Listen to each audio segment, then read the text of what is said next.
हरिओम, कैसे हैं आप सब? आशा करती हूँ आप सब अच्छे होंगे।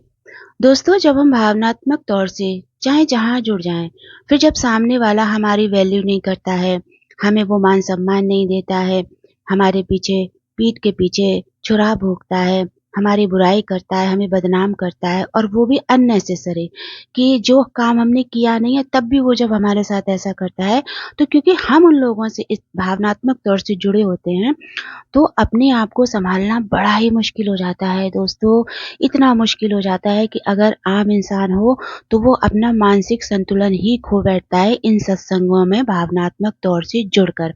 कभी वो गद्दी पे बैठे गुरु से जुड़ता है, कभी वो योगियों से जुड़ जाता है।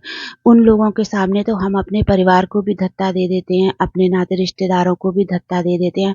हमें ये सारे लोग कचरा नज़र आते हैं क्योंकि वहाँ पर हमें भावनात्मक तौर से वहीं हम उसी हार्ट और चमड़ी वाले लोगों से जुड़ाव महसूस करते हैं और फिर जुड़ भी जाते हैं।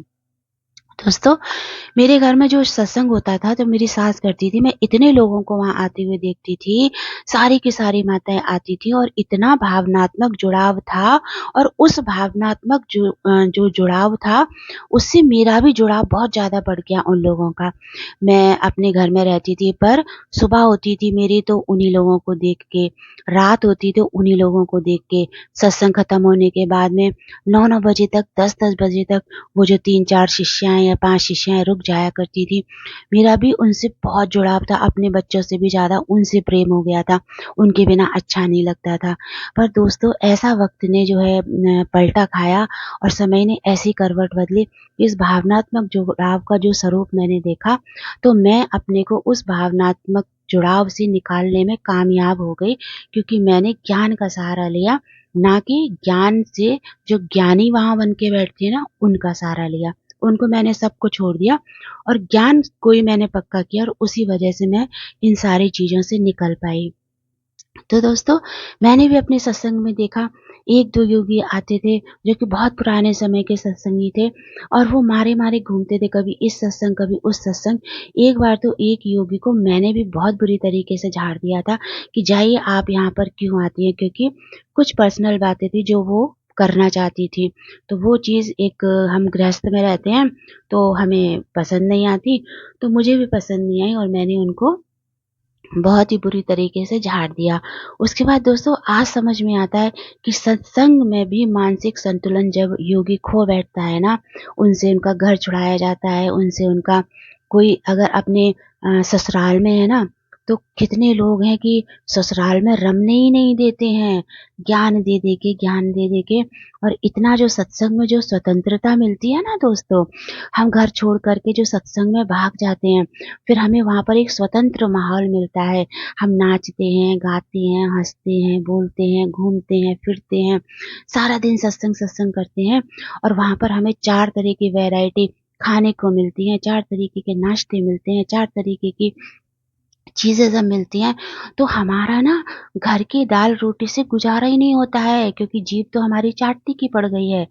तब क्या होता है दोस्तों कि जब घर में जाते हैं ना, तो घर नहीं सुहाता है, घर के लोग नहीं सुहाते हैं, क्योंकि आप जहाँ ज़्यादा टाइम देंगे, आपके मन मस्तिष्क में तो वही स्थान, वही बातें बस जाएँगी ना। तो जब घर जाते हैं तो वही सत्संगी, वही पूरा दिन जो हमने बिताया होता है सत्संग में, वही हमारे दिमाग में भरा होता है और उसके आगे हमें घर और घरवाले बिल्कुल पसंद ही नहीं आते हैं। गुरु का ज्ञान होता है, इसलिए हम वहाँ जाकर के दिखावटी सेवा करते हैं कि चलो अब हमें सेवा भी करनी है, पर मन हमारा उन सेवाओं में रमता ही नहीं है क्योंकि हम भावनात्मक तौर से तो वहीं पे जुड़े हैं। तो दोस्तों, इस सत्संग में आप भावनात्मक तौर से ना तो उस गद्दी पे बैठे हुए गुरु से जुड़िए, ना ही वहाँ पे बैठे हुए उन सत्संगियों से जुड़िए।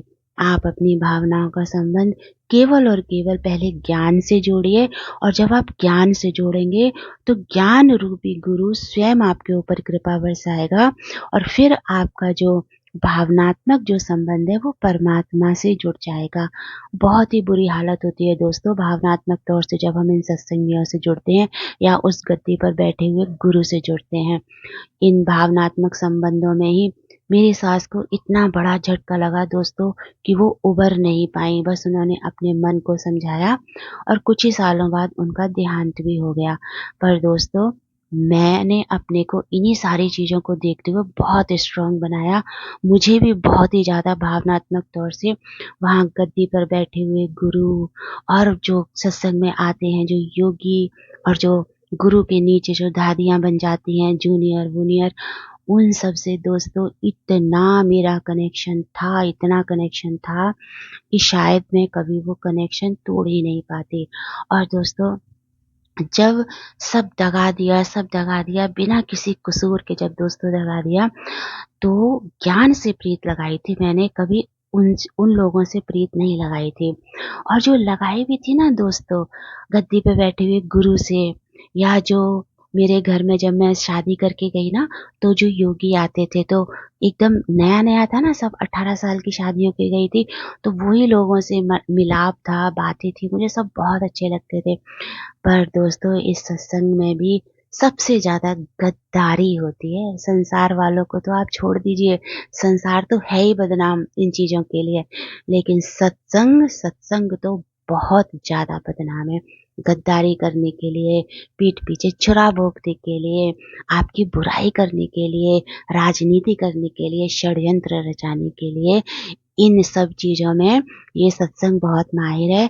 साधु का वेश बना करके यहाँ पर पूरी राजनीति होती है, और राजनीति के बाद में फिर एक अच्छे खासे योगी का, एक जिसने सत्संग के लिए अपने गुरु का नाम बढ़ाने के लिए, अपने गुरु का झंडा ऊंचा करने के लिए वो जो काम करता है, तो उसको कभी भी आगे नहीं आने दिया जाता है, क्योंकि बिना षड्यंत्र राजनीति के ये सत्संग चल ही नहीं सकते हैं। ऐसा मुझे लगता है दोस्तों, क्योंकि मैंने यही रूप देखा है सत्संग का। हो सकता है आप किसी अच्छी जगह जाते हो, वहाँ ये सब ना होता हो, पर दोस्तों भावनात्मक तौर से आप कहीं मत जुड़िए।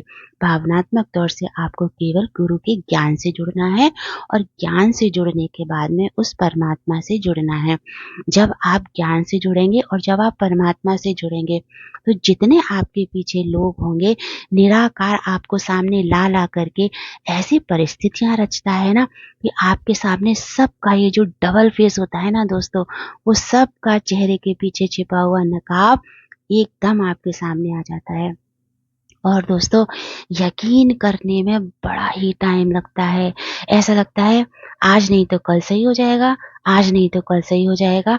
मुझे भी ऐसा लगता था, मेरे साथ बहुत सारी ऐसी बातें हुई। मुझे भी ये लगता था चलो कोई नहीं समझेगा, माँ और गद्दी पर बैठी हुई दादी तो समझेगी ना, क्योंकि वो तो ज्ञान सुनाती हैं, वो तो ज्ञानवान है। पर दोस्तों इस सत्संग रूपी चकाचौंध के आगे सारा का सारा भावनाओं का ही खेल होता है। और उन भावनाओं में जब छुपा हुआ स्वार्थ आ जाता है, भावनाओं में छिपी हुई स्वार्थ सिद्धि आ जाती है, भावनाओं के पीछे छिपी हुई राजनीति आ जाती है कि मेरा ही नाम हो, मेरा ही नाम चले, मेरे ही नाम से जाना जाए सत्संग, तो दोस्तों जो अच्छे लोग होते हैं इन सत्संगों में, वो हमेशा अपने को पीछे कर लेते हैं। उन्हें परेशानी चाहे जितनी भी हो, लेकिन वो कभी भी अपने आप को इन लोगों से जोड़ के सदा सदा के लिए नहीं रखते हैं, और वो अंत में परमात्मा का सहारा लेके और अपने जीवन को परमात्मा को समर्पण करके निराकार के चरणों में वो इन सत्संग से और इन सत्संग के में जो बैठे हो बहुरूपी हैं, इनसे हमेशा हमेशा के लिए अलग हो जाते हैं और अपना सुखमय जीवन व्यतीत करते हैं। भले ही सांसारिक रूप से उनके जीवन में कितने भी कष्ट क्यों ना हो, पर फिर भी वो ज्ञानमय होकर के अपने हर कष्ट को इग्नोर करते हुए, सहते हुए, देखते हुए इन सारी चीज़ों से अपने को अलग कर लेते हैं, और सही मायने में गुरु के ज्ञान से अपना जीवन बिताते हैं। तो भावनात्मक तौर से हमें इन सत्संगों में कभी भी नहीं जुड़ना है। हमें अपनी भावनाएं गुरु के ज्ञान से में, और गुरु के ज्ञान में जब हम पक जाएं, फिर अपने आप ऑटोमेटिक परमात्मा से आप जुड़ेंगे। वो कृपा गुरु के ज्ञान में छुपी होती है। जो जितना गुरु के ज्ञान का सच्चे मन से 100% नहीं दोस्तों, 1000%, 2000%, 1,000,000% इतना गुरु के वचनों में हमें अपने को पक्का करना पड़ता है, तभी वो निराकार उस बच्चे के ऊपर, अपने प्रिय के ऊपर, अपने प्यारे के ऊपर कृपा बरसाता है। और तब वो जो योगी है, वो भावनात्मक तौर से हर किसी के अंदर से अपने आप को निकाल के बाहर ले आता है और परमात्मा के चरणों में अपने को समर्पित कर देता है। तो अब ये वाणी में यही विश्राम देती हूँ इस वाणी को, फिर मिलते हैं आपसे बाद में। तब तक आप सब अपना ध्यान रखिएगा। हरि ओम।